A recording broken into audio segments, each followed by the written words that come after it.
Are you ready for this? So listen, this is what happens. A lot of kids have ADHD. In fact, 8 to 11% of kids have ADHD. ADHD cannot be treated. It is a birth defect. It happens in the womb. I don't care what you say. There's no treating it. There's no fixing it. You cannot get ADHD later. You can get some of the symptoms of ADHD by struggling with depression, by going through something traumatic. If you go through something traumatic, you might your brain, might struggle to have executive functioning working. When you drink alcohol, it's your executive functioning that stops working. That's why you bump into things and you're clumsy and you say whatever you want and there's no filter. And it's why maybe if you're filing something, you put something in the wrong place, and the next day you're like, what made me think that was where it should go? You lose your keys, you lose everything, you spill things, you get in fights, you don't have any emotional regulation. So you either become like super lovey, like you're my best friend, or you get angry for nothing, or you cry all night long. So when you drink alcohol, it affects a lot of things like motor skills too, but it definitely affects your executive functioning. And that's literally what ADHD people struggle with every single day. So I'm kind of like a sober drunk all the time. Okay. So I'm going to say what's on my mind. I'm going to take risks. Okay. Just like you get drunk and you decide to jump on a stage and do karaoke. I don't need to get drunk for that. We get strong emotions and have trouble regulating them. So if I get really upset, it's done. Okay, something's getting thrown. Okay, if I get really happy, I'm like buying everyone presents. And if I get really impatient, I'm going to say the thing that I feel like needs to be said to get something done. Okay. Now, as an adult, we also have a responsibility to manage our ADHD. So it's not like somebody with ADHD can just do whatever the hell they want to, not have any repercussions for it, and blame everything on their mental disorder.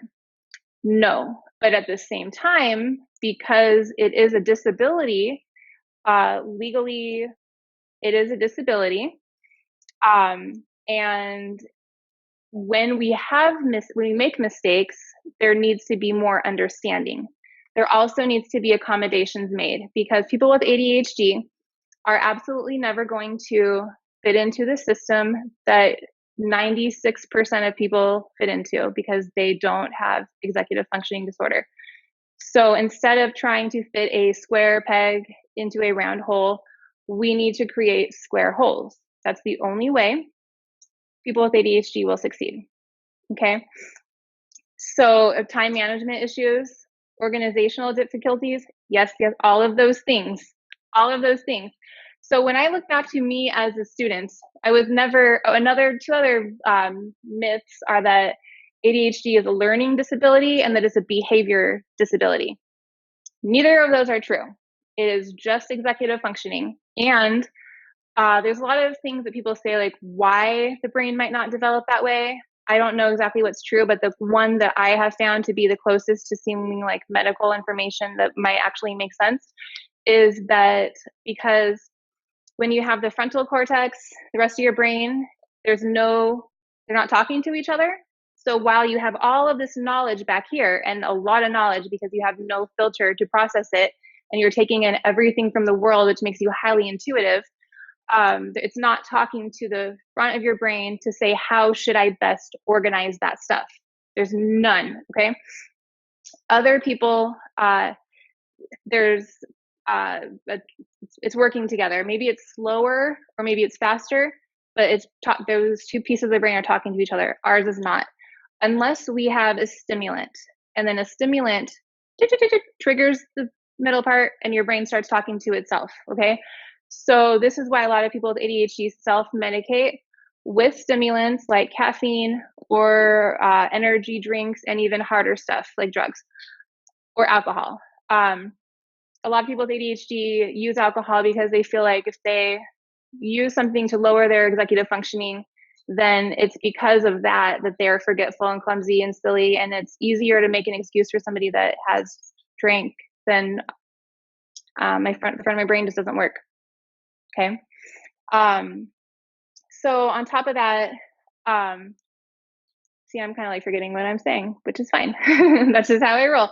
That's just how I roll now. So as an adult, okay, looking back in school, this is what I would be like as a student. Okay. I would like have good grades, but I would never do my homework because I didn't want to. And it was boring because I already knew that stuff and I was not going to do it. And I would come into class like, hey, what's up, teacher? Guess what? I was thinking about the class last night because I couldn't sleep. And I was thinking about how so and so sits here and so sits here, but the board's over here. And I redid the seating chart for you. You're welcome. And then it'd be like, okay, no one asked you for that. Did you do your homework? And then I'd be like, no, why would I do my homework? You're so silly. That didn't happen. So I'm always trying to find solutions. Okay. And we literally cannot do things that we don't feel matter. Like, so if someone gives us a task and we know that they're just asking us to do it because it's busy work, there's absolutely no way our brain can do it. Other people, so by the way, we are all of us are like, everyone in the world, not just ADHDers, all of you, everybody, we're pretty much just like dopamine addicts. That's all we do is we do things to get high off dopamine all day long. And when you don't have dopamine coming in, you have depression. So it's a chemical imbalance. So ADHD does not get dopamine hits from anything that is executive function. Okay. So when normal people wake up in the morning and they're like, got up on time, they ding, dopamine hit. Okay. They're like, oh, I know the order of what I get ready in the morning. I brush my teeth and then I definitely put on deodorant. Then I this and they ding, ding, ding, ding. I did the right thing. They're getting dopamine. They're starting to feel good. I went to the gym today at the correct time. I'm awesome. Ding, dopamine. You're getting a rush of feel good chemicals. We don't get that. Doesn't matter. I could do the same thing every single day, get up on time, do my ritual, I don't care. I'm bored. It does nothing for me. It does absolutely nothing for me. Other people have to-do lists. They have, because they like checking them off. Okay. I have to-do lists because I can't function without them. I don't get any type of enjoyment out of doing the task on it at all because it's an executive functioning thing. And I don't get the ping of dopamine that other people do. We get the ping of dopamine from things that come in the back of our mind. So when we figure out a problem, when we come up with a solution, when we have a new idea, when something is new and novel and we want to learn about it and figure it out, when something is at a deadline and it's a challenge to meet it, when someone is threatening us, when we feel like anytime it's going to be a challenge, we love it. So it could be like a good thing or a bad thing, a debate, it could be a problem. Bring it on. We're getting our dopamine. We're not stopping. Okay. And that's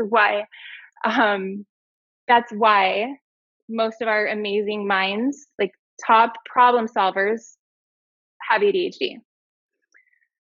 So here's the part that starts to get a little disheartening. Okay. So I actually I love my ADHD now, by the way, because I can manage it. Now, sometimes I don't manage it as well, especially, a lot of some of the things I went through recently. I've had a lot of personal losses and trauma in the past like year.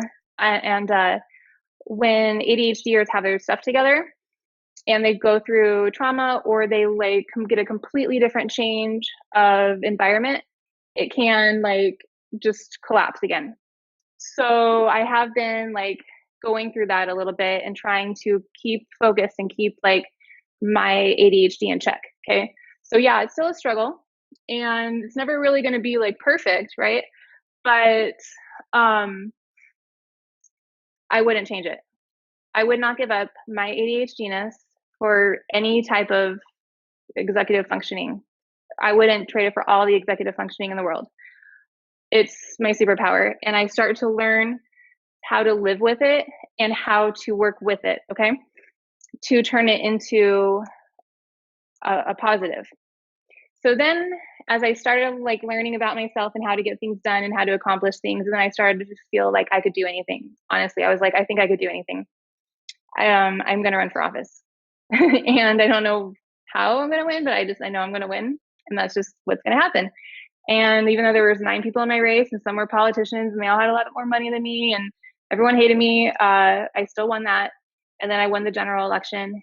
And never once in the entire time was I like, oh, I think I'm out of my league. Oh, I don't think this will work because I don't have executive functioning. So I forgot that someone said something rude. Or also I don't care. But that's an ADHD thing. And also I'm impulsive. So even if I care, it doesn't matter. I'm going to do the next thing tomorrow because my brain's just going to do it.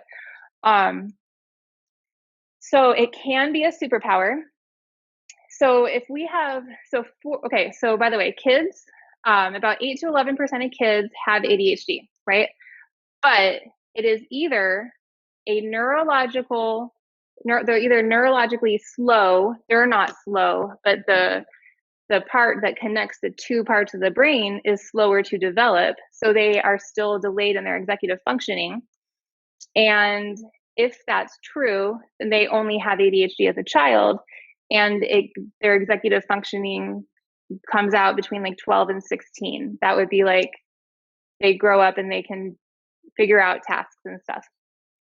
If it's not a delayment, is that a word? Delayment? Sure.